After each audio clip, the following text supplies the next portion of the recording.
Hello students, तो आज hydrocarbon का नेक्स्ट लेक्चर हम देखने जा रहे हैं। पिछली क्लास में क्या पढ़ा था? तो भाई 3 मेजर रिएक्शन हमने पढ़ी थी पिछली क्लास में। हम बात कर रहे हैं ईएआर के उदाहरणों की, ईएआर के एग्जाम्पल्स की। तो ईएआर के जो एग्जाम्पल है, इनमें एक एग्जाम्पल तो हमने पढ़ ही लिया था, हाइड्रो हैलोजेनीकरण। और हाइड्रो हैलोजेनीकरण में 2 पॉइंट हमने पढ़े थे, एक तो मार्कोनिकॉफ रूल, एक एंटी मार्कोनिकॉफ रूल। और आज हम बात करने जा रहे हैं जो कल 3 रिएक्शन हमने पढ़ी थी, एक बार मैं जल्दी जल्दी उनको रिवाइज करवा देता हूं। रिएक्शन एक्चुअल में अपनी थी जल योजन की, है ना। जल योजन, जल योजन बोले तो हाइड्रेशन, यानी एक तरीके से एल्कीन पर हम क्या करने वाले हैं, एल्कीन या एल्काइन पर जल का योग करवाने वाले हैं, तो जल योजन होगा। 3 तरीके से जल योजन करवा सकते हैं। सबसे पहला मेथड है अम्ल उत्प्रेरित जल योजन।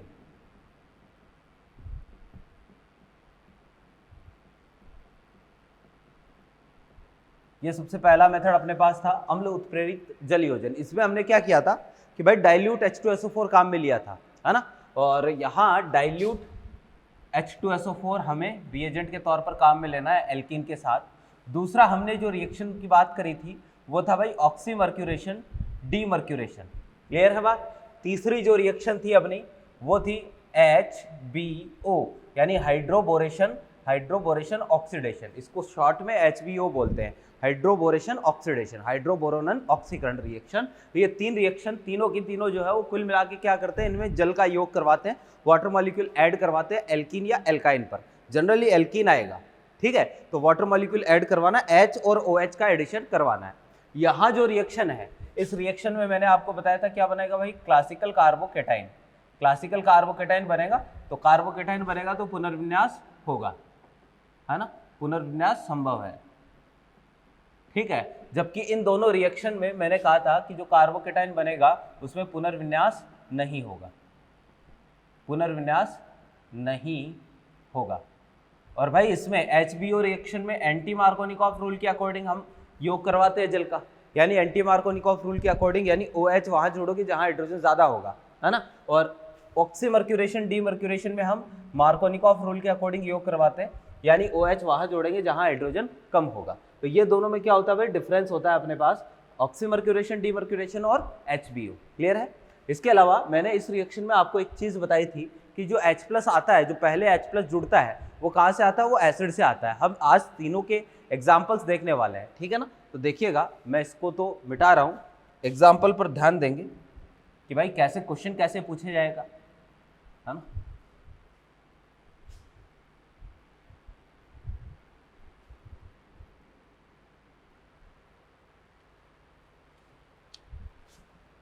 देखना भाई,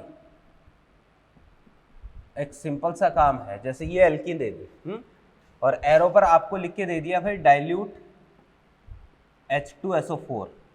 क्लियर है बात। डाइल्यूट H2SO4 आपको लिख के दे दिया, ठीक है। एक जैसे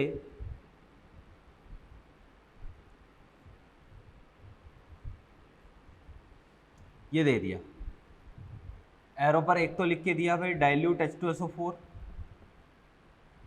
एक आपको एरो पर लिख के दे दिया भाई मर्क्यूरिक एसीटेट, और साथ में H2O। सेकंड आपको लिख के दे दिया NaBH4, एक आपको एरो पर लिख के दे दिया भाई BH3THF, और सेकंड आपको लिख के दे दिया H2O2OH माइनस, बेसिक मीडियम, ठीक है। लिखा हुआ मिल भी सकता है, नहीं भी मिल सकता है, ठीक है। यह आपको काम करवाना है। क्वेश्चन जो है वो अपना यही है ना, सोचना है कैसे क्या करना है। फिर देखो जरा, एक आपको ये दे दिया,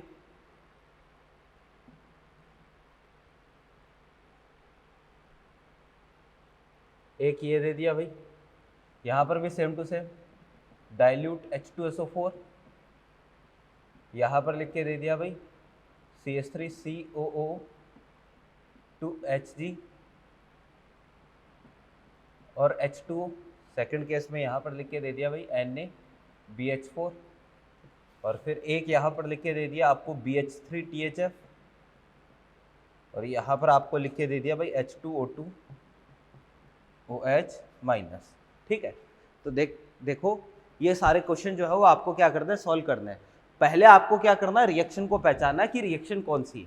एल्कीन दे रखी है, इधर डाइल्यूट H2SO4 दे रखा है, कहने का मतलब रिएक्शन कौन सी है भाई, अपनी जल योजन की है। एल्कीन के साथ डाइल्यूट H2SO4 क्या करता है, अम्ल उत्प्रेरित जल योजन की रिएक्शन देता है, एसिड कैटलाइज्ड हाइड्रेशन होता है। तो यहाँ पर जो है वो सबसे पहले हमें इससे क्या मिलेगा, H+, और ये H+ अपना क्या है भैया, इलेक्ट्रोफाइल है। आपको कार्बोकेटाइन बनाना है, रिएक्शन यहाँ पर सब में EAR ही होती है, बस डिफरेंस ये है कि अम्ल उत्प्रेरित जल योजन में जो रिएक्शन होगी, जो EAR रिएक्शन होगी ना, वो उसमें कार्बोकेटाइन बनेगा और क्लासिकल कार्बोकेटाइन बनेगा और उसमें पुनर्विन्यास संभव है। और बाकी HBO रिएक्शन हो गई या हमारे पास ऑक्सीमर्क्यूरेशन डीमर्क्यूरेशन हो गया, वहां पर कार्बोकेटाइन नॉन क्लासिकल बनता है, तो जिसमें पुनर्विन्यास नहीं होता है। तो यहाँ पर बात करेंगे सबसे पहले, तो कार्बोकेटाइन बनेगा भाई, ये जो है वो बॉन्ड के इलेक्ट्रॉन इस कार्बन पर शिफ्ट होंगे, क्यों, क्योंकि इधर कार्बोकेटाइन ज़्यादा स्थायी बन रहा है और ये वाला अपना जो इलेक्ट्रॉन है वो H+ को देगा, तो हमारे पास जो कंडीशन ऐसी आ जाएगी CH3 CH और ये CH3 और ये पॉजिटिव। क्लियर बात। अब देखिएगा कि नेक्स्ट स्टेप में क्या होगा, H2 अटैक करेगा यहाँ पर और H2 यहाँ अटैक करके H+ को बाहर कर देगा, फाइनली जो है वो हमारे पास ये वाला अल्कोहल बनेगा। अब इसमें जो है कार्बोकेटाइन तो बना लेकिन पुनर्विन्यास नहीं हुआ। यहाँ पर बात करते हैं, देखिएगा जरा कि H2SO4 की प्रेजेंस में तो सबसे पहले कार्बोकेटाइन बनाना ही होता है, तो इसमें जो कार्बोकेटाइन बनेगा सबसे पहले भाई ये वाला कार्बोकेटाइन बनेगा। ध्यान से देखना, क्योंकि इस बॉन्ड के इलेक्ट्रॉन जो है वो बाहर वाले कार्बन की तरफ शिफ्ट होंगे, नीचे वाले कार्बन की तरफ शिफ्ट होंगे, क्योंकि ऊपर वाला कार्बोकेटाइन ज़्यादा स्थायी बन रहा है ना। अब इसमें जो है वो पुनर्विन्यास हो सकता है क्या, बिल्कुल जी भैया, पुनर्विन्यास इसमें हो सकता है। यहाँ से एक काम कर रहा हूँ, मिथाइल शिफ्टिंग करवा रहा हूँ, तो यहाँ से जैसे ही मैंने मिथाइल शिफ्टिंग करवाई तो भाई हमारे पास जो कार्बोकेटाइन बनेगा ये वाला बनेगा, ठीक है। यानी अब OH जो जुड़ेगा ना वो इस कार्बन पर जुड़ेगा और ज़्यादा पुनर्विन्यास इसमें हो नहीं सकता, तो यानी डाइल्यूट H2SO4 के साथ रिएक्शन करवाएंगे तो प्रोडक्ट ये वाला बनेगा, ये प्रोडक्ट बनेगा। अगर मैं इसकी रिएक्शन करवा दूँ ऑक्सीमर्क्यूरेशन डीमर्क्यूरेशन, तो याद करो इस रिएक्शन में मैंने क्या कहा था, आपको जो है पूरी रिएक्शन की मैकेनिज्म चेक करने की जरूरत नहीं है, पूरी रिएक्शन की मैकेनिज्म चेक करने की जरूरत नहीं है। लास्ट में जो पॉइंट बताया था केवल वो याद रखो, क्या, रिएक्शन में कुल मिलाकर वाटर के एक मॉलिक्यूल का एडिशन होता है और वो भी किसके अकॉर्डिंग, मार्कोनिकॉफ रूल के अकॉर्डिंग। अभिक्रिया में कुल मिलाकर जल के एक अणु का योग होता है मार्कोनिकॉफ रूल के अकॉर्डिंग, यानी OH- वहां जोड़ोगे जहां हाइड्रोजन कम होगा। तो ध्यान से देखना, दो कार्बन है, एक तो ये है CH2, दो हाइड्रोजन है, इस पर एक हाइड्रोजन है, तो कुल मिला के जो है वो क्या करना है भाई, आपको रिएक्शन में OH वहां जोड़ना है जहां हाइड्रोजन कम हो, यानी बाहर वाले ऊपर वाले कार्बन पर OH जुड़ेगा, बाहर वाले पर H जुड़ेगा। फाइनल प्रोडक्ट जो है वो ये वाला अपना OH फाइनल प्रोडक्ट के तौर पर ये अल्कोहल बनेगा। क्लियर बात। यहाँ चेक करते हैं, ये वाली रिएक्शन कौन सी है भाई, हाइड्रोबोरोनन ऑक्सीकरण की रिएक्शन, और हाइड्रोबोरोनन ऑक्सीकरण की रिएक्शन में आपको क्या करना है, आपको सिंपल सा काम ये करना है कि भाई कुल मिलाकर जल का एक अणु जोड़ना है एंटी मार्कोनिकॉफ नियम अनुसार, यानी अब OH वहां जुड़ेगा जहां हाइड्रोजन ज्यादा होगा, तो यहां पर योग जो होगा वो एंटी मार्कोनिकॉफ रूल के अकॉर्डिंग होगा और यहां पर मार्कोनिकॉफ रूल के अकॉर्डिंग होगा। ये दोनों में अंतर होता है, कुल मिलाकर बस इतना ही काम करना होता है। क्लियर है बात। फिर इसमें देखना जरा, डाइल्यूट H2SO4 अगेन वही कहानी है। सबसे पहले क्या करें, कार्बोकेटाइन बनाए। ये वाला एग्जाम्पल शायद कल अपन ने किया भी था पहले, है ना। तो कार्बोकेटाइन बनाते हैं, बॉन्ड के इलेक्ट्रॉन को बाहर की तरफ शिफ्ट कर रहा हूँ भाई, देखो जरा 5 कार्बन की रिंग से डायरेक्टली जुड़े हुए कार्बन पॉजिटिव चार्ज है, ये रिंग प्रसार की अवस्था है, रिंग एक्सपेंड करेगी, रिंग खुलेगी और रिंग प्रसार होगा, तो भैया देखिएगा रिंग प्रसार हुआ तो ये वाला बॉन्ड इधर शिफ्ट होगा, यहाँ नेगेटिव, यहाँ पॉजिटिव, और यहाँ पर भी चार्ज कैसा आएगा, पॉजिटिव आएगा। फिर देखो पॉजिटिव और नेगेटिव में क्या होगा भाई, इस तरीके से अट्रैक्शन होगा, 5 कार्बन की रिंग 6 कार्बन में बदलेगी और एक कार्बोकेटाइन बनेगा कुछ ऐसा, लेकिन ये फाइनल स्टेबलाइज्ड कार्बोकेटाइन नहीं है। अब इसमें और ज़्यादा पुनर्विन्यास संभव है, कैसे कि यहाँ से जो है वो अगर मैं क्या करवा दूँ, मिथाइल शिफ्टिंग करवा दूँ, ये लो जी मिथाइल शिफ्टिंग करवा दी, तो अगर यहाँ से मैं मिथाइल शिफ्टिंग करवा दूँ तो ये लो, ठीक है, ये पॉजिटिव चार्ज यहाँ आया, हाँ, अब यही OH जोड़ूंगा, ये सबसे ज़्यादा फाइनलाइज स्टेबल कार्बोकेटाइन है, तो यही OH जोड़ूंगा, ये OH और ये लो। क्लियर है बात। तो ये बनेगा, और बाकी इन दोनों में पुनर्विन्यास वगैरह का कोई झंझट नहीं होता, डायरेक्टली मार्कोनिकॉफ या एंटी मार्कोनिकॉफ रूल के अकॉर्डिंग एडिशन करवाना होता है। तो भाई ऑक्सीमर्क्यूरेशन डीमर्क्यूरेशन कौन सा एडिशन, मार्कोनिकॉफ एडिशन होगा, और मार्कोनिकॉफ एडिशन में OH वहाँ जोड़ोगे जहाँ हाइड्रोजन कम होगा। यहाँ 0 हाइड्रोजन है, एक भी नहीं है, यहाँ 2 हाइड्रोजन है, इसका मतलब ये है कि यहाँ पर जो प्रोडक्ट बनेगा ना अपने पास, ये वाला बनेगा और यहाँ एंटी मार्कोनिकॉफ एडिशन होगा तो OH जो है वो कहाँ जुड़ेगा, यहाँ पर बाहर वाले कार्बन पर जुड़ेगा। ठीक है, इस तरह के क्वेश्चन जो है वो आपको यहाँ से पूछ सकता है जल योजन से। ये सारे के सारे एग्जाम्पल जो है वो जल योजन के एग्जाम्पल है। जल योजन की रिएक्शन एक EAR क्रियाविधि पर आधारित रिएक्शन होती है। बहुत ही सिंपल सा काम है भैया। ठीक है, और देखिएगा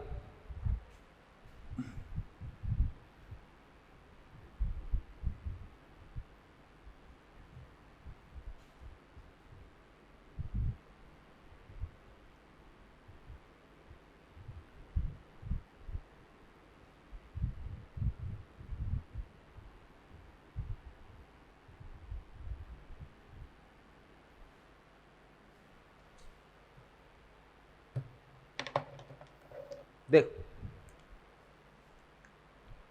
भाई, बहुत ही ध्यान से देखना। एक रिएक्शन लिख रहा हूँ, एक क्वेश्चन है, ठीक है, और आपको इसमें आंसर करना है।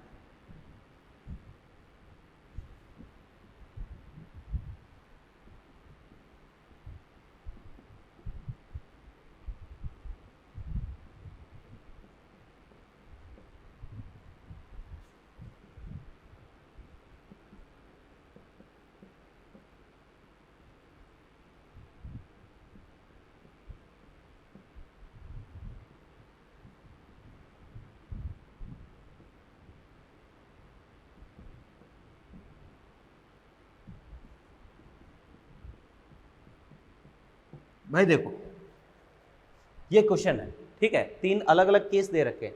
यहाँ रिएक्शन वही हाइड्रोबोरोनल ऑक्सीकरण है ना, तो ये भी हाइड्रोबोरोनल ऑक्सीकरण, ये भी हाइड्रोबोरोनल ऑक्सीकरण। बस तीनों में फर्क क्या है कि भाई मैंने समस्थानिक चेंज कर दिए, कई में हाइड्रोजन की जगह क्या ले लिया, ड्यूटेरियम ले लिया, केवल इतना सा फर्क है। इसमें देखना सबसे पहले, ठीक है, ये तो सिंपल सा काम है। मुझे इतना भी पता है कि कोई पुनर्विन्यास वगैरह का लफड़ा नहीं होता है ना, डायरेक्टली आपको एंटी मार्कोनिकॉफ रूल के अकॉर्डिंग एडिशन करवाना होता है, यानी आपको एक तरीके से OH और H जोड़ना है। तो यहाँ पर देखो जरा, एक भी हाइड्रोजन नहीं है, यहाँ 2 हाइड्रोजन है, तो एक तरीके से OH कहाँ जोड़ोगे, वहाँ जोड़ोगे जहाँ हाइड्रोजन ज़्यादा होगा, यानी OH आप यहाँ पर जोड़ेंगे बाहर वाले कार्बन पर, है ना।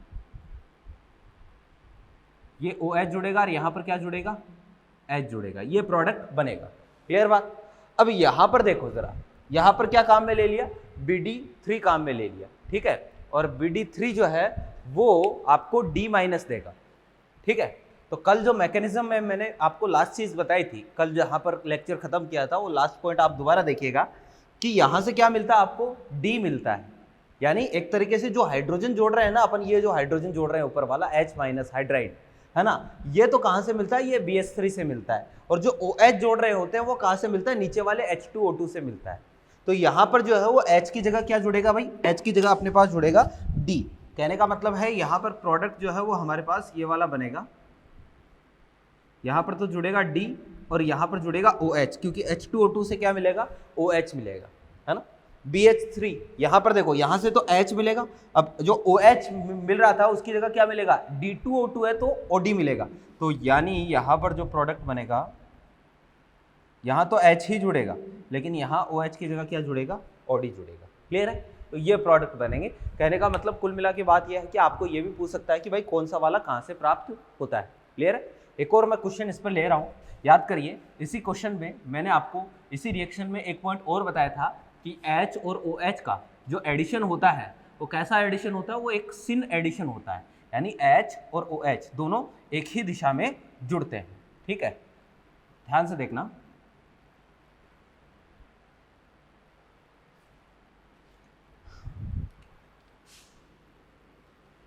देखो जरा, एक क्वेश्चन है,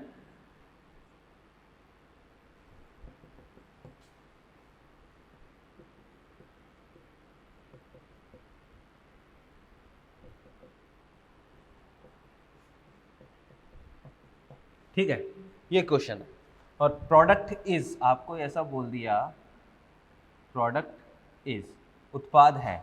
ऑप्शन कुछ इस तरीके से है, एक ऑप्शन आपको ऐसा दे दिया,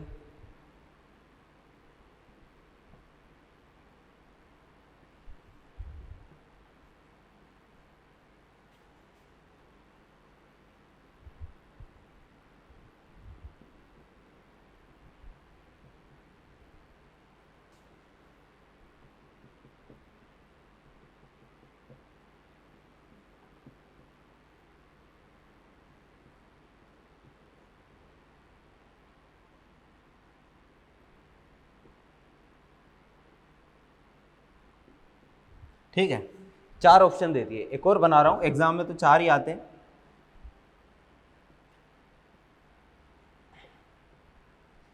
ठीक है, देखो जरा, ऐसा दे दिया। अब इसमें क्या है कि भाई हमें ये तो पता है कि कुल मिला के हमें H और OH जोड़ना है, यानी एंटी मार्कोनिकॉफ रूल के अकॉर्डिंग एडिशन होता है। अब इस रिएक्शन में आप एंटी मार्कोनिकॉफ कैसे भी करवा दो, यहाँ पर हाइड्रोजन एक, यहाँ पर भी एक, दोनों जगह हाइड्रोजन क्या है, बराबर है, तो कैसे भी एडिशन करवा दो कोई फर्क नहीं पड़ेगा। यानी ऊपर वाले कार्बन पर OH जोड़ो, चाहे OH नीचे वाले कार्बन पर जोड़ो, कोई फर्क नहीं पड़ने वाला है। लेकिन एक चीज देखिएगा, H और OH इनकी दिशा, ठीक है, यहां पर दोनों जो है वो अपोजिट डायरेक्शन में जुड़े हैं, यहां पर भी दोनों अपोजिट डायरेक्शन में, एक तल के ऊपर दूसरा तल के पीछे, यहां दोनों एक ही डायरेक्शन में जुड़े हैं, यहां पर भी दोनों एक ही डायरेक्शन में जुड़े हैं। तो ये रिएक्शन जो होती है इसमें दोनों का सिन एडिशन होता है, जिस दिशा में H जुड़ता है उसी दिशा में OH भी जुड़ता है, तो सिन एडिशन होता है। इसमें भी सिन वाला बना हुआ है, इसमें भी सिन वाला बना हुआ है, यानी थर्ड और फोर्थ दोनों पॉसिबल है, इसमें दोनों पॉसिबल है। 50% ये बनेगा, 50% ये बनेगा। 4 ही ऑप्शन होते है ना, तो भी ये दोनों सही होते। तो 4 ऑप्शन अगर इस तरीके से डिजाइन होंगे ना, तो अगर 4 ऑप्शन मान लो ये वाला नहीं हो, तो इसमें ये इन दोनों में से भी आपको एक ही मिलेगा फिर, है ना। तो ये भी बन सकता है, ये भी बन सकता है, दोनों बन सकते हैं, ठीक है। तो इसमें रिएक्शन में कुल मिला के कैसा एडिशन होता है, सिन एडिशन होता है। मेरे ख्याल से बात समझ में आ गई होगी। तो इस तरीके से क्वेश्चन आता है, किससे भाई, जल योजन से। ये सारे एग्जाम्पल जरा ध्यान दीजिएगा, सारे एग्जाम्पल जो है वो किसके हैं, एल्कीन के हैं, इनमें से एक भी एग्जाम्पल एल्काइन का नहीं है। तो अब मैं आपको जो है जो पॉइंट मैं बताने जा रहा हूँ वो है एल्काइन का जल योजन। एल्कीन का जल योजन हमने पढ़ लिया, एल्कीन का जल योजन इन 3 विधियों से कर सकते हैं। अब एल्काइन का जल योजन हम करवाने जा रहे हैं, तो देखिएगा जरा एल्काइन का जल योजन।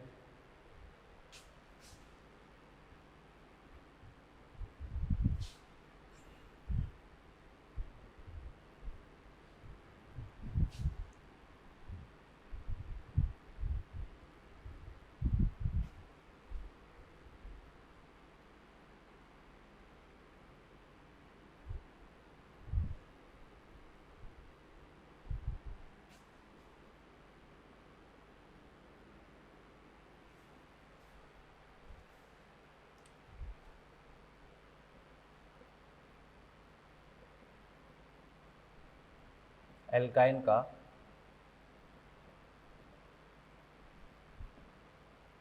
जल योजन, देखो जरा कि भाई एल्काइन का हमें क्या करवाना है, जल योजन करवाना है, एल्काइन का हाइड्रेशन करवाना है।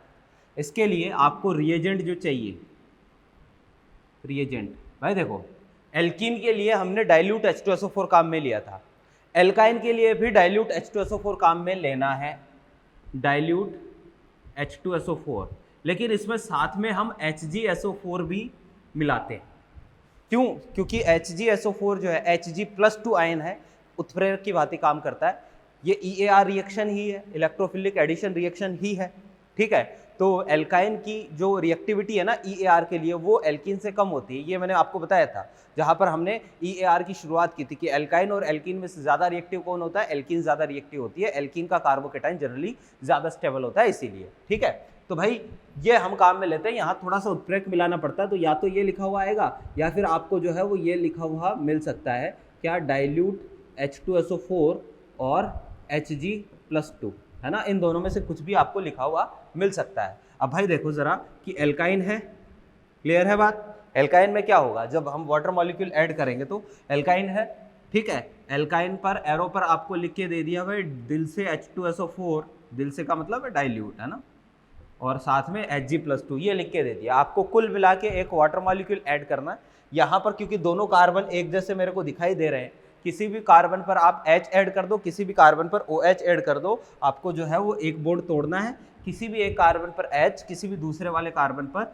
OH, तो एक पर OH जोड़ दिया, किसी एक कार्बन पर H जोड़ दिया, ये वाला कंपाउंड बना, ठीक है। अब ध्यान से देखिएगा, ये मैंने आपको टॉटोमेरिज्म में बताया था, डबल बॉन्डेड कार्बन पर जब भी हमारे पास OH आएगा, क्या, डबल बॉन्डेड कार्बन पर जब भी OH आएगा, तो भैया इस केस में ये हमेशा टॉटोमराइज होगा, इसमें चलावेवता होगी। कैसे होगी, ध्यान से देखना जरा कि डबल बॉन्डेड कार्बन पर OH है, ये एक इनॉल है, क्या है, इनॉल है, इनॉल रूप कीटो में बदलेगा। कीटो और इनॉल में से जनरली ज्यादा स्थायी जो है वो कीटो रूप ज्यादा स्थायी होता है, तो ये वाला जो है इसमें क्या हो जाएगी, चलावेवता हो जाएगी, चलावेवता, ठीक है। तो इसमें जो है वो अपने पास चलाविता होगी, और जब इसमें चलाविता होगी तो आपको क्या करना है भाई, ये जो डबल बॉन्ड देख रहे हो, इस डबल बॉन्ड को ऑक्सीजन और कार्बन के बीच में ले आओ, ये वाला हाइड्रोजन जो है वो इस कार्बन पर शिफ्ट कर दो, तो हमारे पास जो है वो ये वाला कुछ ऐसा हो जाएगा, यहाँ तो आ जाएगा कार्बन डबल बॉन्ड और यहाँ आ जाएगा CH2, ये बन जाएगा कीटो फॉर्म। ये फाइनल प्रोडक्ट होगा, फाइनल प्रोडक्ट। ठीक है, तो भाई एल्काइन का जब हम जल योजन करवाएंगे ना, एल्काइन का जल योजन करवाएंगे तो फाइनल प्रोडक्ट ये बनेगा। इस रिएक्शन का एक नाम भी है, अटपटा सा नाम है, इसको कुसरोव्स रिएक्शन बोलते हैं। क्या बोलते हैं? कुसरोव्स रिएक्शन। हालांकि जो है वो नाम नहीं पूछा जाता है, आपको डायरेक्टली रिएक्शन में जल योजन का ध्यान में रखना है, तो कीटो रूप बनेगा। क्लियर है बात? तो भाई ये हमारे पास है एल्काइन का जल योजन। यहाँ क्योंकि दोनों कार्बन अपने पास सेम ही है, कहीं भी एच जोड़ दो, कहीं भी OH जोड़ दो, लेकिन अगर दोनों कार्बन अलग अलग आ जाए तो देखना जरा, एल्काइन में ऐसी कंडीशन आ सकती है भाई, एक तरफ इलेक्ट्रॉन डोनेटिंग ग्रुप लगा हो, ठीक है, एक तरफ इलेक्ट्रॉन डोनेटिंग, एक तरफ इलेक्ट्रॉन विड्रॉविंग ग्रुप लगा हो, ठीक है, ये केस है, एक तरफ इलेक्ट्रॉन डोनेटिंग, एक तरफ इलेक्ट्रॉन विड्रॉविंग ग्रुप हो, ये इसको इलेक्ट्रॉन डोनेट करने का काम करेगा, ये इससे इलेक्ट्रॉन विड्रॉ करने का काम करेगा। कहने का मतलब है इलेक्ट्रॉन डोनेटिंग, जैसे कोई +I वाला समूह हो सकता है ना, या फिर हो सकता है कोई +M वाला समूह भी हो, लेकिन जनरली +I वाला मिलेगा। इलेक्ट्रॉन विड्रॉवल -I वाला समूह कोई हो सकता है, या -M वाला समूह कोई हो सकता है। ठीक है, तो आपको क्या करना है, इलेक्ट्रॉन डोनेटिंग वाले कार्बन पर तो OH जोड़ना है, इलेक्ट्रॉन विड्रॉविंग वाले कार्बन पर H जोड़ना है। इसको स्टार मार्क करके आप लिख लेना, नोट कर लेना, अपनी लैंग्वेज में इसको नोट कर देना। ठीक है, कि भाई अगर दोनों तरफ मान लो कार्बन हमारे पास क्या है, डिफरेंट है, यहाँ तो सेम ही था तो मैंने कहा कहीं भी जोड़ दो कोई फर्क नहीं पड़ेगा, लेकिन अगर दोनों तरफ के कार्बन क्या हो, अलग अलग हो, एक तरफ इलेक्ट्रॉन डोनेटिंग लगा हो, एक तरफ इलेक्ट्रॉन विड्रॉविंग लगा हो, ठीक है, तो भैया उस केस में हम क्या करेंगे, जिस तरफ इलेक्ट्रॉन डोनेटिंग ग्रुप है उस तरफ तो OH जोड़ेंगे, जिस तरफ इलेक्ट्रॉन विड्रॉविंग है उस तरफ H जोड़ेंगे। ये तो पहला पॉइंट। अब मान लो दोनों ही तरफ इलेक्ट्रॉन डोनेटिंग लगे, है ना, तो दोनों तरफ इलेक्ट्रॉन डोनेटिंग ग्रुप लगे, मान लो इधर भी इलेक्ट्रॉन डोनेटिंग लगा है और इधर भी इलेक्ट्रॉन डोनेटिंग ग्रुप लगा है, ठीक है, लेकिन इधर वाला जो इलेक्ट्रॉन डोनेटिंग ग्रुप जो है ये मोर इलेक्ट्रॉन डोनर है, ये ज्यादा इलेक्ट्रॉन डोनर है, ये कम इलेक्ट्रॉन डोनर है। आप कहोगे सर दोनों सेम ही आ जाए तो क्या होगा? अरे भाई दोनों सेम ही आ गए तब तो इसका मतलब दोनों कार्बन समान आ गए, ये वाली कंडीशन आ जाएगी तब तो कहीं जोड़ दो, ठीक है, कोई फर्क नहीं पड़ेगा। अब यहां पर ये केस आ सकता है कि ये मोर इलेक्ट्रॉन डोनर है, इसका +I प्रभाव इस वाले से ज्यादा है, तो भैया इस कार्बन पर जो है वो OH जोड़ोगे, इस कार्बन पर H जोड़ोगे। ये वाला पॉइंट भी आपको क्या करना है, ध्यान में रखना है। ठीक है, यानी कुल मिला के बात यह है कि ज्यादा इलेक्ट्रॉन डोनर की तरफ OH जोड़ना है और कम इलेक्ट्रॉन डोनर की तरफ H जोड़ना है। आप कहोगे सर दोनों तरफ इलेक्ट्रॉन विड्रॉवल ग्रुप आ जाए तो वही बात, जिधर जिधर इलेक्ट्रॉन खींचे जा रहे हैं ना, ज्यादा इलेक्ट्रॉन खींचे जा रहे हैं उधर H जोड़ो, जिधर कम इलेक्ट्रॉन खींचे जा रहे हैं उधर H जोड़ो, OH जोड़ो। यानी कुल मिला के बात यह है, वो कार्बन जहां इलेक्ट्रॉन घनत्व ज्यादा है, एल्काइन में 2 कार्बन होंगे, एक इधर वाला एक इधर वाला, तो कुल मिला के बात यह है कि वो कार्बन जहां इलेक्ट्रॉन घनत्व ज्यादा है वहां तो OH जोड़ोगे, जहां इलेक्ट्रॉन घनत्व कम है वहां H जोड़ो। मेरे ख्याल से बात समझ में आ रही होगी। ठीक है, तो भाई ये पॉइंट आपको ध्यान में रखना है। अब आइए जरा इस पर 1-2 एग्जाम्पल हम करने की कोशिश करते हैं, देखना जरा।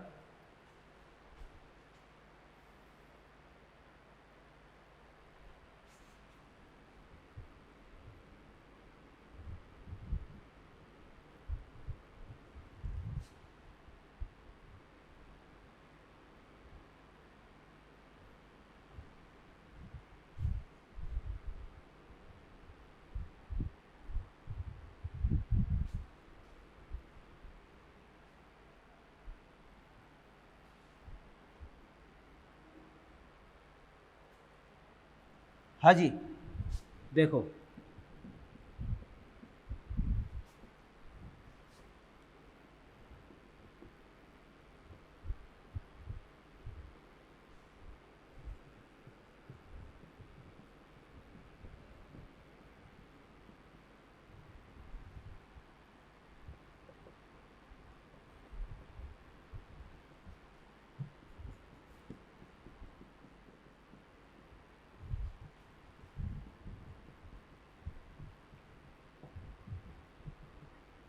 जैसे भाई ये हमारे पास कुछ एग्जाम्पल्स हैं, ठीक है, इनकी बात हमें करनी है।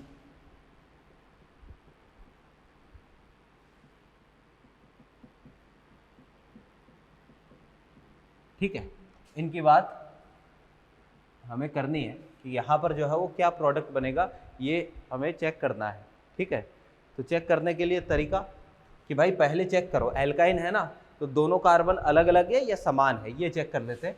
यहाँ पर दोनों कार्बन समान है, सेम ही है, इस पर भी एक CH3, इस पर भी एक CH3, दोनों समान है, तो कहीं पर भी H जोड़ दो, कहीं पर भी OH जोड़ दो, कोई फर्क नहीं पड़ेगा। मैंने किसी एक कार्बन पर तो OH जोड़ दिया, डबल बॉन्ड रह जाएगा क्योंकि एक बार में एक ही बॉन्ड टूटेगा।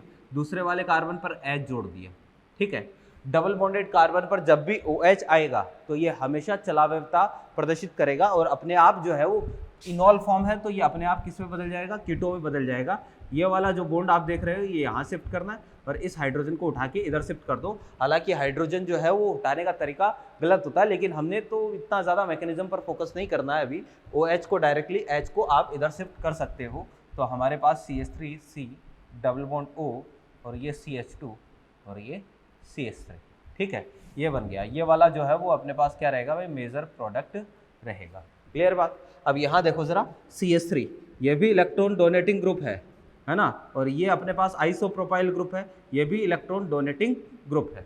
ठीक है, ज़्यादा इलेक्ट्रॉन डोनर कौन है, ज़्यादा प्लस आई किसका है, इसका भी प्लस आई, इसका भी प्लस आई, इसमें कार्बन ज़्यादा है। मैंने कहा था एल्काइल ग्रुप के केस में अगर नंबर ऑफ कार्बन ज़्यादा होंगे तो वहाँ पर प्लस आई प्रभाव भी क्या होगा, ज़्यादा होगा। तो भैया इसका प्लस आई क्या है, ज़्यादा है, तो यानी ये वाला कार्बन जो है इस पर इलेक्ट्रॉन घनत्व ज़्यादा है। आप कहोगे सर इसके पास 3 अल्फा हाइड्रोजन, इसके पास 1 है, तो इसका प्लस एच ज़्यादा होगा। H प्रभाव एल्कीन में होता है भैया, एल्काइन में हम H की बात नहीं करते। ठीक है, तो ये वाला कार्बन जो है वो ज़्यादा इलेक्ट्रॉन डेंस है, यहाँ पर इलेक्ट्रॉन घनत्व ज़्यादा है, तो यहाँ पर तो हम जोड़ेंगे OH, है ना, और दूसरे वाले कार्बन पर आप जोड़ दो H, ये लो जी। ठीक है, और वापस से वही डबल बॉन्डेड कार्बन पर OH आ रहा है, तो क्या हो जाएगी, इसमें चलावयता हो जाएगी। और भाई इसमें चलावयता मैं करता हूँ।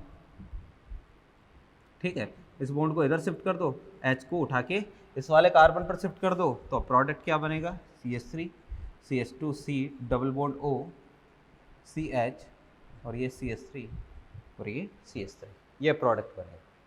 क्लियर बात। यहाँ चेक करते हैं भाई, देखो एक तरफ फेनिल है, एक तरफ CH3 है, दोनों के दोनों जो है वो क्या है, इलेक्ट्रॉन डोनर ही है। ठीक है, अब भाई फेनिल इलेक्ट्रॉन देगा अनुनाद से, ये वाला इलेक्ट्रॉन देगा प्लस आई से, तो इसका मतलब ये वाला कार्बन जो है वो ज़्यादा इलेक्ट्रॉन घनत्व रखता है, तो यहीं पर OH जोड़ूंगा, तो हमारे पास कंडीशन ऐसी आएगी PH और ये OH, ये डबल बॉन्ड CH और ये CH3। ठीक है, और यहाँ पर जो है वो इस वाले बॉन्ड को, इस वाले डबल बॉन्ड को इधर शिफ्ट कर दो, OH को, H को यहाँ शिफ्ट कर दो, तो हमारे पास आ जाएगा PH डबल बॉन्ड O और ये CH2 और ये CH3। ठीक है, ये वाला प्रोडक्ट बन जाएगा। वहाँ पर आप बताओगे, चेक करोगे क्या बनेगा, बताना ज़रा। हाँ बोलो, कहाँ जोड़ूँ, 1 नंबर कार्बन पर जोड़ूँ या 2 नंबर पर, OH कौन से पर जोड़ूँ, 1 नंबर पर जोड़ूंगा भाई। ठीक है, क्यों, इलेक्ट्रॉन डोनर लग रहा है। PH का मतलब क्या है, फेनिल है, OH और ये CH2, इसमें क्या हो जाएगी, चलावयता, ये वाला बॉन्ड इधर, OH इधर, तो PH ये डबल बॉन्ड और ये CH3, ये एक प्रोडक्ट बनेगा। क्लियर है बात। तो भाई कुछ इस तरीके से आपको क्या करना है, ध्यान में रखना है चीज़ों का कि कौन सा वाला बनेगा, कौन सा वाला कैसे बनेगा। ठीक है ना, एक और दे देता हूं मैं, इस पर बताओ। देखिए ये भी एक एल्काइन है, यहाँ पर भी जल योजन करवाना है, डाइल्यूट H2SO4 Hg+2 आपको दे रखा है। ठीक है, बताओ ज़रा, 1 नंबर कार्बन पर जोड़ू OH के, 2 नंबर कार्बन पर जोड़ू, बोलना ज़रा कौन से कार्बन पर, 1 नंबर पर ही जुड़ेगा, 1 नंबर पर जुड़ेगा तो CH3, यहाँ OH ये डबल बॉन्ड और ये CH2, और इस पर क्या हो जाएगी, चलावयता, ये वाला बॉन्ड यहाँ हाइड्रोजन को उठा के यहाँ पटक दो, तो CH3 CO और ये CH3, ये अपना प्रोडक्ट रहेगा। ठीक है, तो ये एल्काइन का जल योजन। कहने का मतलब है एल्काइन का जल योजन जब भी होगा तो कार्बोनिल कंपाउंड प्राप्त होंगे। कार्बोनिल कंपाउंड बोलते हैं जनरली एल्डिहाइड और कीटोन को, तो एल्डिहाइड कीटोन प्राप्त होंगे। ठीक है ना, तो भाई ये है एल्काइन का जल योजन, ये भी एक तरीके से हमारे पास EAR रिएक्शन का ही एग्जाम्पल है। ठीक है, नेक्स्ट जो अपने पास रिएक्शन है EAR के एग्जाम्पल में, उस रिएक्शन का नाम है हैलोजनीकरण। एक रिएक्शन थी हाइड्रोहैलोजनीकरण, ठीक है, एक रिएक्शन थी डीहाइड्रोहैलोजिनेशन, है ना, या विहाइड्रोहैलोजनीकरण। तो हाइड्रोहैलोजनीकरण और विहाइड्रोहैलोजनीकरण ये दोनों एक दूसरे के अपोजिट थे। इनमें हमने हैलोजनीकरण में तो डीहाइड्रोहैलोजनीकरण में तो HX मॉलिक्यूल से बाहर किया था और हाइड्रोहैलोजनीकरण में HX मॉलिक्यूल में जोड़ा था। अब फिर इसके बाद में एक रिएक्शन मैंने आपको बताई वी हैलोजनीकरण, जहां X2 का मॉलिक्यूल बाहर किया था, कंपाउंड से हटाया था। और अब जो रिएक्शन पढ़ने जा रहे हैं हैलोजनीकरण, तो यहाँ X2 का मॉलिक्यूल कंपाउंड में जोड़ देंगे। ठीक है, यानी जो रिएक्शन हमने पहले पढ़ी है उसका उल्टा काम करना है। देखिएगा,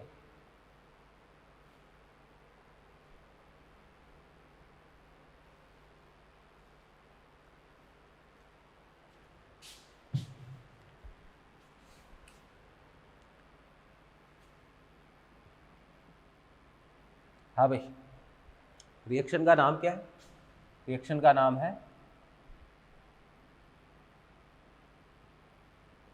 हैलोजिनेशन, हिंदी में बोलते हैं हैलोजनीकरण।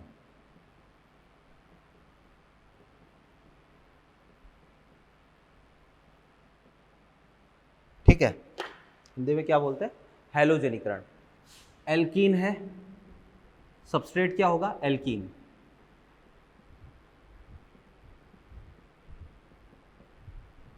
ठीक है, यानी एल्कीन पर रिएक्शन करवानी है। रिएजेंट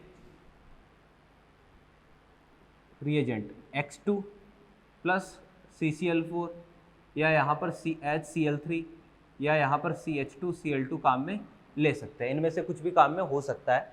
X2 जो है वो ब्रोमीन, क्लोरीन, आयोडीन, अगर ब्रोमीन हो तो ब्रोमीनीकरण, क्लोरीन हो तो क्लोरीनीकरण, आयोडीन हो तो आयोडीनीकरण, ये सारी चीज़ें। ठीक है, ये रिएजेंट होगा। प्रोडक्ट ये होगा भाई अपने पास एंटी विसिनल डाई हैलाइड। ठीक है, एंटी का मतलब दो हैलोजन जोड़ देंगे, दोनों एक दूसरे के अपोजिट जुड़ेंगे, कुल मिला के ये। क्लियर बात? देखिएगा, ये एल्कीन, क्लियर है? ये एल्कीन, एरो पर आपको लिख के दे दिया भाई X2 प्लस CCl4। ठीक है, तो आपको कुल मिला के क्या करना है कि भाई बीच में जो डबल बॉन्ड है इसको तोड़ना है, एक हैलोजन यहाँ जोड़ दो, एक हैलोजन यहाँ जोड़ दो। और ध्यान रखिएगा कि दोनों हैलोजन जो है वो एक दूसरे के अपोजिट डायरेक्शन में जुड़ते हैं, यानी इस रिएक्शन में एंटी एडिशन होता है। जैसे एक तो मैंने आपको पहले ही सिन एडिशन बता दिया था ना, अब यहाँ पर क्या होगा? एंटी एडिशन होगा। रिएक्शन में दोनों जो है वो हैलोजन एक दूसरे के अपोजिट डायरेक्शन में ही जुड़ेंगे, तो एंटी एडिशन इसमें होने वाला है। क्लियर बात? अब देखना ज़रा कि भाई ये रिएक्शन हो गई, कैसे चली? मैकेनिज्म की बात करते हैं। मैकेनिज्म भाई, यहाँ पर ये जो CCl4 है या CHCl3 है या CH2Cl2 है, ये सारे के सारे विलायक के तौर पर काम करते हैं।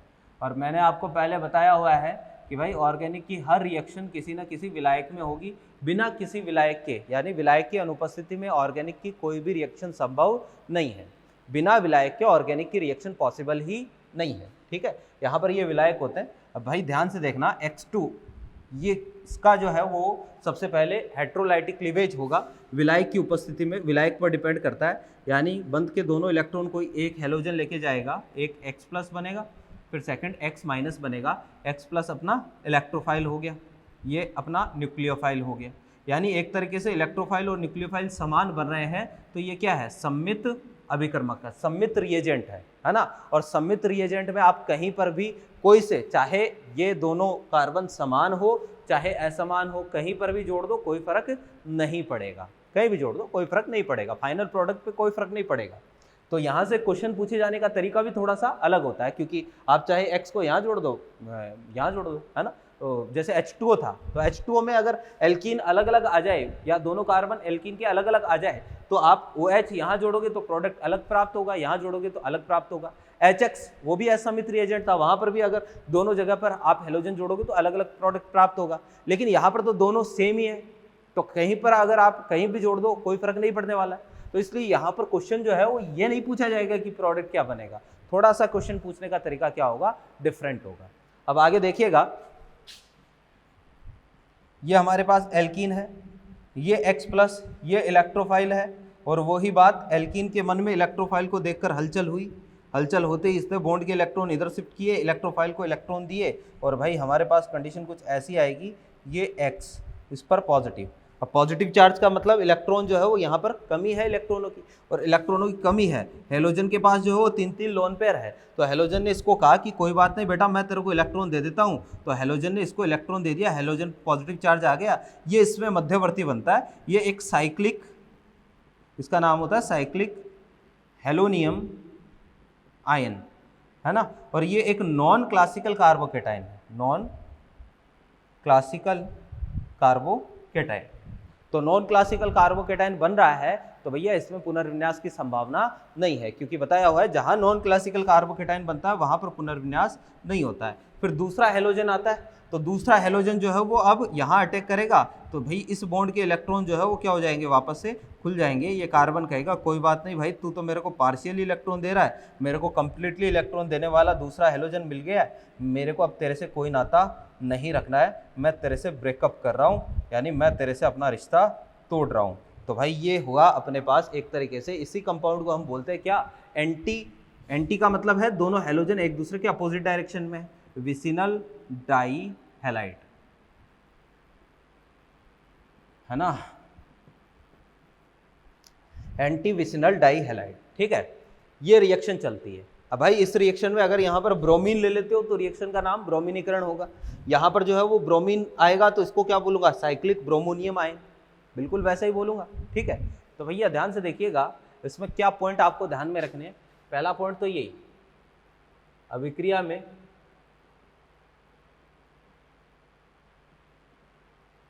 मध्यवर्ती चक्रीय ब्रोमोनियम या चक्रीय हेलोनियम, है ना,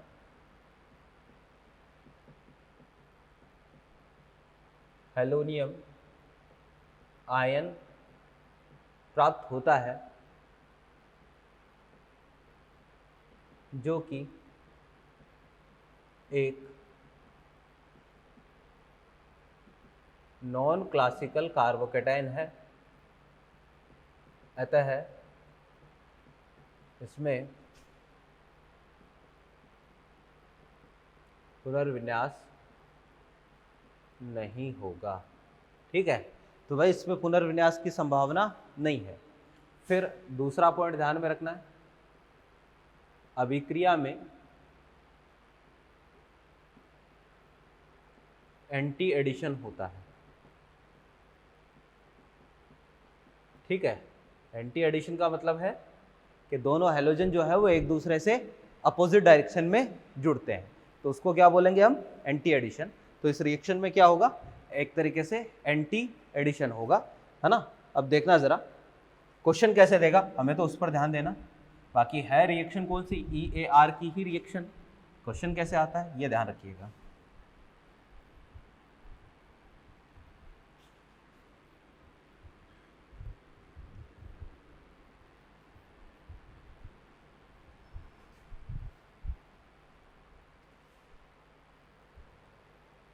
हाँ जी भाई,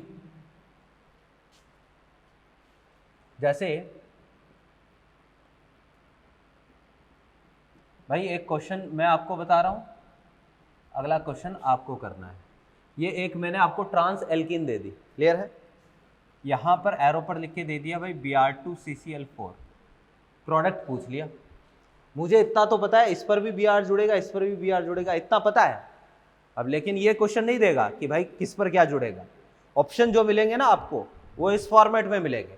जैसे एक ऑप्शन आपको दे दिया ये वाला CH3 H Br, एक ये दे दिया। एक ऑप्शन आपको ये दे दिया CH3 H Br और ये H। एक ऑप्शन ये दे दिया। एक मान लो आपको ऐसा ऑप्शन दे दिया, तीसरा वाला CH3 H Br और ये H। एक चौथा ऑप्शन आपको भाई कुछ ऐसा दे दिया, मान लो CH3 H Br CH3, ऐसे 4 ऑप्शन दे दिए। अब आपको सिलेक्ट करना है कि भाई प्रोडक्ट क्या बनेगा। तो ये बिल्कुल वैसा ही है, याद करो एक हमने हेलोजनीकरण रिएक्शन पढ़ी थी, और हेलोजनीकरण में हमने क्या किया था, एक एक हमने वी हैलोजनीकरण रिएक्शन पढ़ी थी, ठीक है, वी हैलोजनीकरण या रिएक्शन में हमने क्या किया था भाई, X जो है वो बाहर किया था, एक तो वी हाइड्रो हैलोजनीकरण फिर वी हैलोजनीकरण रिएक्शन पढ़ी, तो X2 मॉलिक्यूल बाहर किया था, है ना। तो वहां पर हमसे पूछा था कि भाई सिस एल्कीन बनेगी कि ट्रांस एल्कीन बनेगी। अब उसका उल्टा है, अपोजिट है कि भाई सिस या ट्रांस एल्कीन दे देगा और पूछ लेगा कि फिशर फॉर्मूले में कौन सा प्रोडक्ट बनेगा, ठीक है। तो अगर ऐसा दे दे तो आपको ध्यान क्या रखना है कि रिएक्शन में क्या होता है, एंटी एडिशन होता है, और एंटी एडिशन हो रहा है तो सबसे पहले आप इसको क्या करो, इसको न्यूमेन में बदलो, ठीक है। तो इसको मैं न्यूमेन में बदल रहा हूँ, दोनों CH3 एक दूसरे के अपोजिट है, तो CH3 और ये H, एक CH3 यहाँ आएगा, एक H यहाँ आएगा, देखना ज़रा, दोनों CH3 एक दूसरे के क्या है, अपोजिट है, क्लियर बात। और भाई फिर इसमें जब बॉन्ड तोड़ूंगा तो 2 वैलेंसी खाली होगी, बीच में जो डबल बॉन्ड देख रहे हो, पहले वाला जो किया था ना उसका जस्ट अपोजिट काम करना है ना भाई। देखो इस बॉन्ड को तोड़ दिया तो एक वैलेंसी इस कार्बन की खाली हो गई, एक ऊपर वाले कार्बन की वैलेंसी खाली हो गई, ये कंडीशन आई, क्लियर बात। और भाई अब क्या करना है, एक Br आपको यहाँ जोड़ना है, एक Br आपको यहाँ जोड़ना है, दोनों Br आपने अपोजिट डायरेक्शन में जोड़े हैं, ये ध्यान में रखना, यही काम हमें करना होता है कि दोनों Br अपोजिट डायरेक्शन में ही जोड़ने हैं, ठीक है। फिर देखिएगा, अब इसको वापस से फिशर में बदलता हूँ, तो फ्रंट साइड कार्बन ये है, फ्रंट साइड कार्बन को एज इट इज रखो, CH3BrH, फ्रंट साइड कार्बन को एज इट इज रखा। बैक साइड कार्बन में एक बार स्विच करवा दो, तो CH3 को तो नीचे रखा है, एक बार इसमें स्विच करवा दो, स्विच करवाने का मतलब आपस में बदलना, तो H को इधर ले आओ और Br को इधर ले आओ, ये प्रोडक्ट बनेगा। यानी इनमें से कौन सा वाला मैच कर रहा है भाई, फर्स्ट वाला मैच कर रहा है, ये प्रोडक्ट बनेगा, ऐसे चेक करना है, क्लियर बात। जैसे भाई मान लो आपको मैंने ये वाला दे दिया, यहां पर प्रोडक्ट आप खुद बनाओगे, बनाओ देखें, और वो ही लिख के दिया है, मान लो मैंने Br2 और CCl4 लिख के दिया। आप वीडियो को पॉज करें और मेरे को प्रोडक्ट बताएं कि भाई प्रोडक्ट क्या बनेगा, चेक करो, बहुत ही अच्छे से चेक करना भाई, जल्दबाजी तो करनी नहीं है।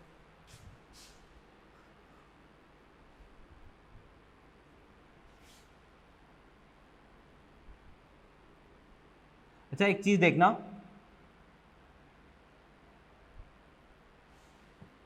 ये वाला कंपाउंड जो है इसमें POS आ रहा है, 2 किरेल कार्बन है। ऐसे यौगिक जिनमें POS या COS उपस्थित हो और कम से कम 2 किरेल कार्बन हो, ऐसे यौगिकों को क्या बोला था, मीजो कंपाउंड बोला था। तो ये वाला कंपाउंड कैसा है, एक मीजो कंपाउंड है, ठीक है। इस पर चेक करते हैं, तो इस बार जो है वो एल्कीन कैसी है, ये वाली तो ट्रांस थी, ठीक है, ये वाली कैसी है, सिस एल्कीन है, ठीक है। तो सिस एल्कीन पर चेक करते हैं, देखिएगा सबसे पहले इसको न्यूमेन में बदलता हूँ, तो PH और ये H, और दोनों PH एक ही डायरेक्शन में है, और ये H, ठीक है, ये बना।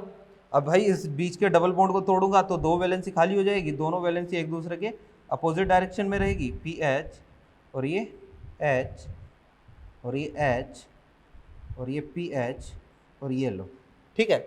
और भाई अब क्या करना है आपको, Br जोड़ना है, तो एक Br यहाँ जोड़ दिया, एक Br यहाँ जोड़ दिया। अब इसको जो है वो किस में बदल दे, उसमें बदल देते हैं, है ना।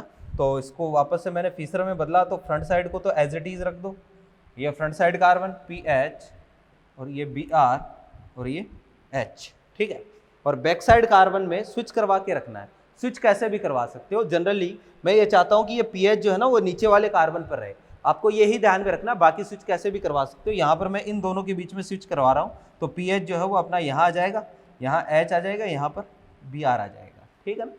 कैसे भी स्विच करवा सकते हो, स्विच से मतलब एक बार स्विच करवाना है, ठीक है ना, तो कैसे भी करवा सकते हो। आप चाहो तो इन दोनों को आपस में बदल दो, चाहे इन दोनों को बदल दो, चाहे इन दोनों को बदल दो। और क्योंकि मैंने आपको बता रखा है कि भाई ये जो है समान समूह एक दूसरे के अपोजिट ही होने चाहिए, वो ज़्यादा बेटर रहता है। हालांकि आप जैसे मान लो इसमें PH को यहाँ लिख देते हो, है ना, जैसे मान लो आपने इसको जो है वो स्विच करवा के कुछ ऐसा वाला बना दिया, PH Br H, ठीक है।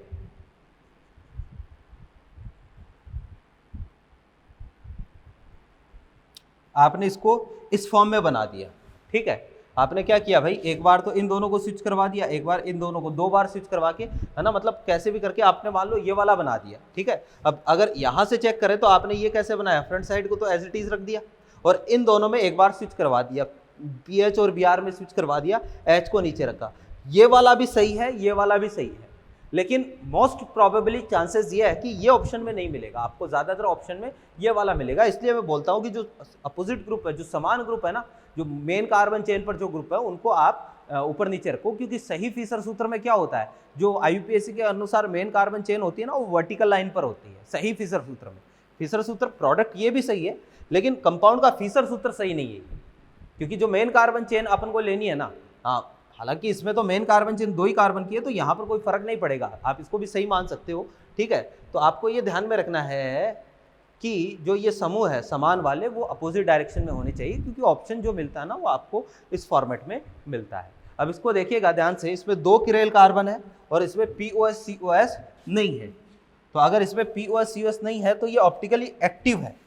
ये कैसा है? Optically active. और अगर कोई ऑप्टिकली एक्टिव है तो ये 2 रूप में एग्जिस्ट करता है, एक तो D बनेगा, एक इसका मिरर इमेज L बनेगा, यानी 50% इसमें D वाला बनेगा, 50% L वाला। एक चीज ध्यान में रखना, कोई भी ऐसी रिएक्शन जिसमें ऑप्टिकली एक्टिव बनता है, कोई भी अगर ऐसी रिएक्शन आए जहां पर ऑप्टिकली एक्टिव प्रोडक्ट बन रहा है, तो वहां पर अपने आप DL वाला जो है वो रेसिमिक मिश्रण बनेगा ही बनेगा, अपने आप जो है वो 50% D और 50% L, यानी क्या बनेगा? रेसिमिक मिश्रण। ठीक है, तो अब यहाँ से जो है वो एक तो हम इसको इस तरीके से समझ सकते हैं भाई कि क्या हुआ कि ट्रांस वाला आया, इसको हमने न्यूमेन में बदला, न्यूमेन में बदलने के बाद वापस से इसमें फीसर में बदला, एंटी एडिशन हमने करवाया। ये तो है इसका पूरा प्रोसीजर, पूरा तरीका, ठीक है, कि भाई कैसे एक एक स्टेप आपको फॉलो करना है। अब कई लोग इसको जो है वो ऐसे भी बताते हैं कि देखो जरा,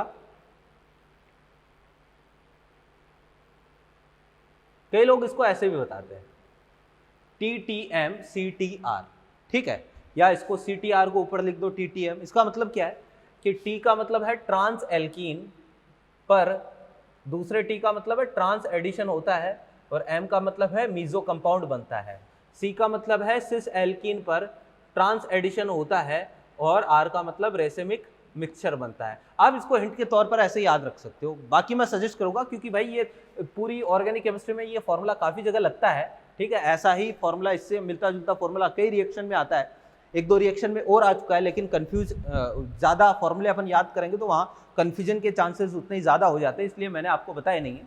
आप अगर कहीं पर ये लिखा हुआ देख लो तो इसका मतलब क्या होता है? ये मतलब होता है कि सिस एल्कीन पर ट्रांस एडिशन होता है, और R का मतलब रेसिमिक मिश्रण प्राप्त होता है, ट्रांस पर ट्रांस एडिशन होता है, और M का मतलब मीजो। इसमें बीच वाले जो है ना, बीच में जो भी आता है, बीच में जो भी आता है वो योग को बताता है कि भाई किस तरीके से ग्रुप जुड़ रहे हैं, दोनों ग्रुप एक ही डायरेक्शन में जुड़ रहे हैं या अलग अलग डायरेक्शन में जुड़ रहे हैं, ठीक है ना। तो कहीं पर ये चीज लिखी हुई देख लो तो इसका मतलब ये होता है, ये भी मैंने आपको आज बता दिया। तो इस तरह के क्वेश्चन जो है वो इस रिएक्शन से आपको पूछे जा सकते हैं। इसके अलावा जो है ये थी भाई अपनी हैलोजनीकरण रिएक्शन।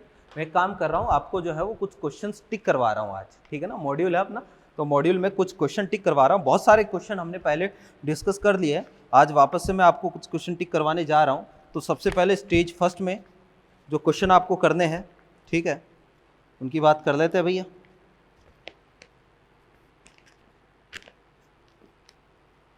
हाँ भाई,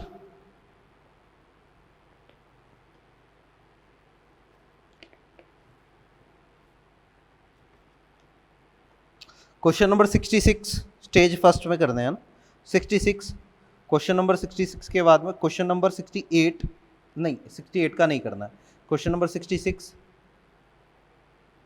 फिर इसके बाद 70, 71, 73, 74, 75 का सेम ये वाला क्वेश्चन है, सेम टू सेम, ठीक है, 75, 76, 77, 79, 80, क्वेश्चन नंबर 80 करना है, 81, 82, 83, 83 के बाद में 86, 87, 88, 89,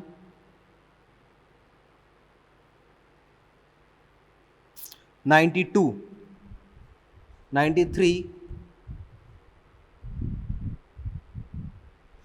फिर 95, 96, 97, 99, नहीं 99 नहीं करना, ठीक है। 102, 103,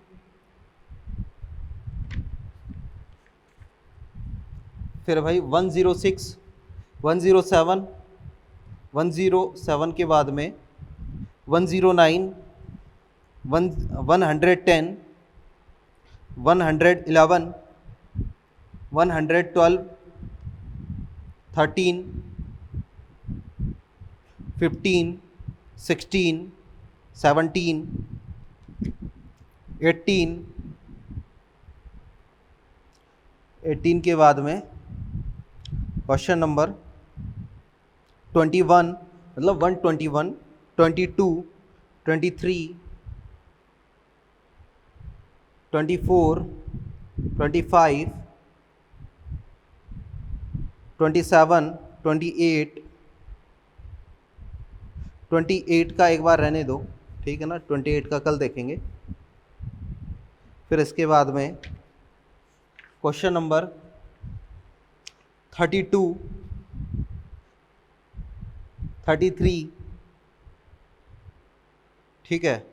फिर क्वेश्चन नंबर 36, 136, ठीक है।